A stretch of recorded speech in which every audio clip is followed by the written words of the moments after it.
Pathetic situation in all federal and state-owned hospitals across the country as services are shut down by medical doctors, leaving hundreds of patients who turn up for appointments hopeless.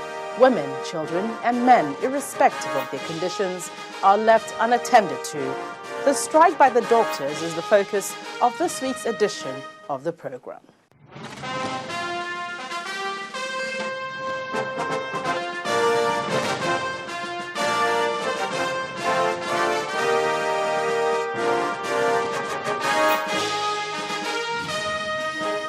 Hello there. Thank you for joining us once again on the program. I'm Gloria Umezuki. Activities across government hospitals have been paralyzed after the Nigerian Medical Association embarked on an indefinite strike to protest what they called government's insensitivity to the plight of doctors in the country. Well, the president of the Nigerian Medical Association joins us later in the program on this issue. And we also have a report on the plight of patients in the face of the industrial action. But first, let's listen to the president of the association on all of this.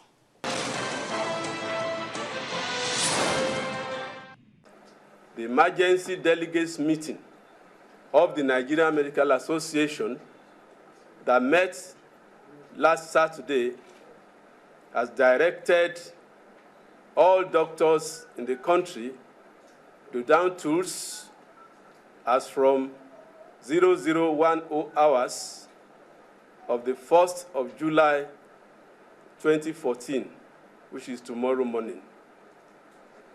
I'm now going to advise and also instruct that everybody in this country should please prevail on government to remove the sufferings of the common man by acceding to the demands of doctors. To make sure the job is easy for the government, we have prepared what we call minimum endpoint for restoration of sustainable sanity in patient care in Nigerian hospitals. And this will be made available to the press.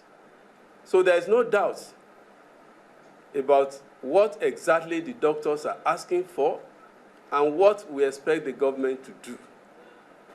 Number one is the issue of deputy C marks in teaching hospitals. We are reasonably convinced that the government has not yielded to our decision on that issue.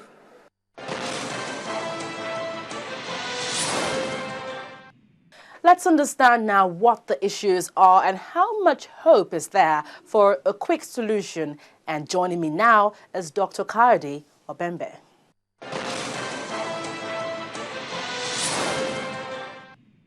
You're welcome to the program. Good day, Gloria. All right, let's begin with the demands of the association. You're the president, and we know that some of these demands, if not 3/4 of them or all of them, are pay-administrative in nature. And so we're wondering, why would you choose to address these issues in such a manner, a strike, and one that would affect Nigerians instead of otherwise, especially when you know you can sort this out in using another platform? Okay, let me explain to you in the language that the ordinary man can understand. Take an issue of skipping. You have doctors, you have non-doctors in the hospitals. For non-doctors, they could skip maybe from level 10 to level 12 or to level 13, okay, in their promotion. And this started as an illegal activity, which ought to be stopped and punished. Instead of that, they were doing that skipping, and the doctors first said, this is illegal. Now the government said, okay, if it's illegal, we are going to stop it. Skipping? Yes, skipping. Now, the non-medical doctors... Can you explain this? I've explained it. The promotion profile, when you are sending on a promotion scale, you go from 10 to 11 to 12 to 13 to 14. For non-doctors, they were jumping from 10 to 12 to 13. For doctors, it was not done. So we now said, whatever happens, if there is going to be skipping, since you have condoned it, then let it be for everybody. And if there is not going to be any skipping, then there should be no skipping for everybody. That was our contention. But the government continued to allow skipping. They're going to say it is illegal, and they're going to say we are going to court. But while these are going on, they were enjoying the skipping. The non-medical people and doctors were not allowed. So this to us is a crux of the matter, and it's injustice. Now, it's been going on for long, not just now, for years, almost 3 to 4 years. So it's a accumulation of all these acts of injustice. Let me give you another example. The Federal Ministry of Health found that the responsibilities of deputy CMACs are onerous. They have to cover so many departments. And so they issued a circular out saying that you can now appoint 3 deputy CMACs. That's from Ministry of Health, by their own assessment and by their own reasoning and by their own conclusion, assessing the responsibilities for this office. Now, the boards of management now started implementing this. They were increasing the number of deputy CMACs. Then some non-medical, they have so many different amorphous names that I don't want to bother the public, because many of these names have no existence in law. But when I just say non-medical, you know what I mean. Everybody means non-doctors. They now went to the ministry, they complained that these posts are being, they are proliferating these posts without their knowledge or whatever reason. One will expect that the normal thing to do is to sit them down and explain that people just don't create positions without reasons. Let's explain to you why we have to make sure that these positions are created. Instead of doing that, they now issue a circular that this position should no longer exist. Now, this again was infuriating, because you have a reason for creating these positions. And you don't just want to go and cancel it because some people came to complain about that. So that's number 2. Number 3, now the position of consultants in hospitals has always been for doctors and some basis of your postgraduate qualification and ownership of patients. When a patient gets to the hospital or wherever you are, the first port of call is your primary healthcare provider. On many occasions, we call it GP. They know what your condition is. Either it is heart problem, kidney problem, or any other conditions. So that primary provider will now write a referral letter to the consultant who is in charge of that specialty. Immediately that referral letter gets to that teaching hospital. That patient is now assigned to that consultant. So the patient knows this is my consultant. The consultant knows this is my patient. That has been going on all along without any problem. But suddenly, some of these non-medical people, they also want to be called consultants.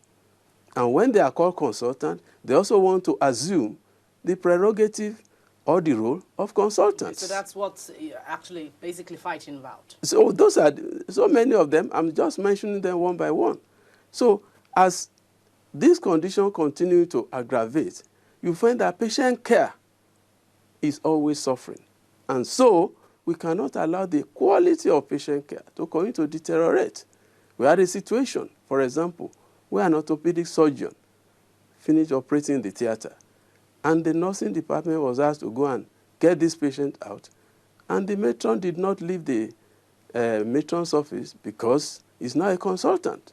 He cannot be asked to come and supervise how to carry the patient to the theater. So you can see the type of situation that we are in.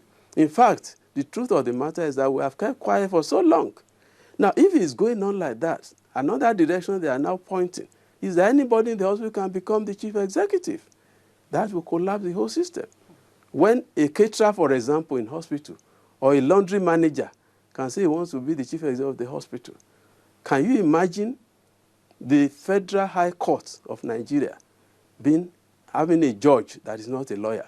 Is it possible? The Nigerian Medical and Dental Council had had approached the court asking it to resolve some of these issues, and the court actually said the status quo should be maintained. Does it not include your association? I don't know which court you are referring to. Well, what I want to tell you is that I know that... So you don't have any of those issues? No, I know that one doctor has gone to court. Okay. And has gotten some injunctions. Okay. But Nigerian Medical Association, as a body, has approved our own lawyer. And the lawyer has clearly stated that activity has nothing to do with Nigerian Medical Association. And the Nigerian Medical Association has been mandated to go along our own course of action. We had an emergency delegates meeting of all states of the Federation. It's made up of all the chairmen of all states of the Federation, the secretaries, the past presidents, the National Officers Committee, and all of them. We all gathered in Abuja and received this and reviewed the situation. And it was that directive that all doctors in the country are following. Our lawyer particularly warned us that don't have anything to do with that court because it is not by Nigerian Medical Association. When was that? Pardon? When was that? Oh, that was about 3 days ago. Good. Now, because we have something here, there was a court proceeding that gave the following orders. It said nobody or party in this case shall embark on any strike action until the motion or notice, which is already filed in this court, is heard or determined. I'm sure you've heard about that. And then they said the matter is now adjourned to the 10th of July, 2014 for hearing. Now, if you see the full details of that, there was nowhere it was referring to Nigerian Medical Association. Is your association not under this? I'm saying it has nothing to do with that association. Nigerian Medical Association has nothing to do with that association. And I'm telling you also this is a legal opinion, which was already even on our website. Okay. So the Nigerian Medical Association was specifically instructed not to have anything to do with that association or with that court order. Those that are concerned, they know themselves. All right, just hold on to your thought. We're still with Dr. Kayode Obembe, the president of the Nigerian Medical Association. We'll come back with more details on the strike action. Stay with us.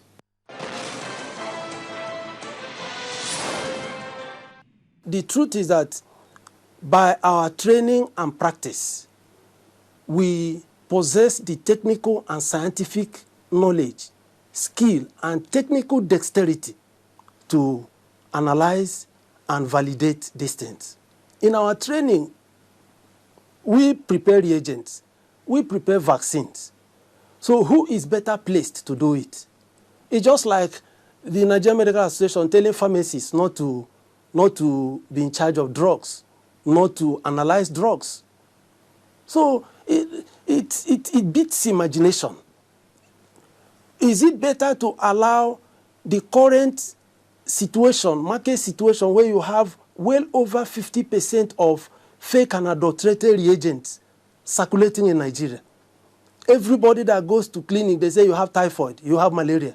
And that's all because of the adulterated and fake and substandard reagents circulating in the market.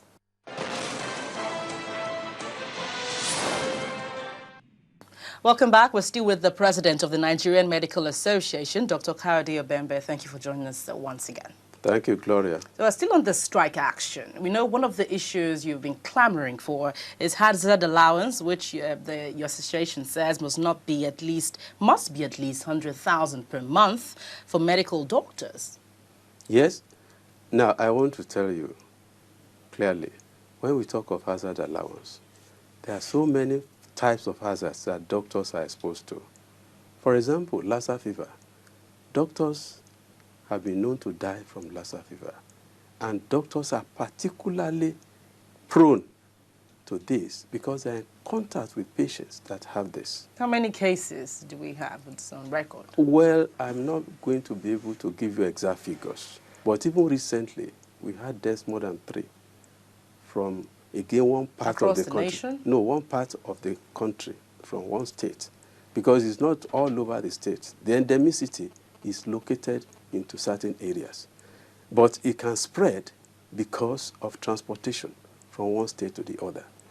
Now, for a situation where lives of doctors are particularly endangered, can you imagine they are paying doctors 5,000? Now, I don't think that anybody in this country would think that the life of a doctor is not worth more than 5,000. So that is why we said, okay, the hazard allowance, we already agreed. It's no matter of negotiation that something must be given for hazard allowance. We now said, we think we are worth 100,000 per month. And I want to tell you that of all professionals, lawyers, journalists, shall I even say architects, they earn better than that in their places of work. And they are worth more than that. The 5,000 is just... I'm sure even as you are sitting now, you are salary. worth more than 100,000. So for a doctor to ask for 100,000, it's not much. That's hazard allowance. Because we are dealing in a situation where life can be taken off at any point in time.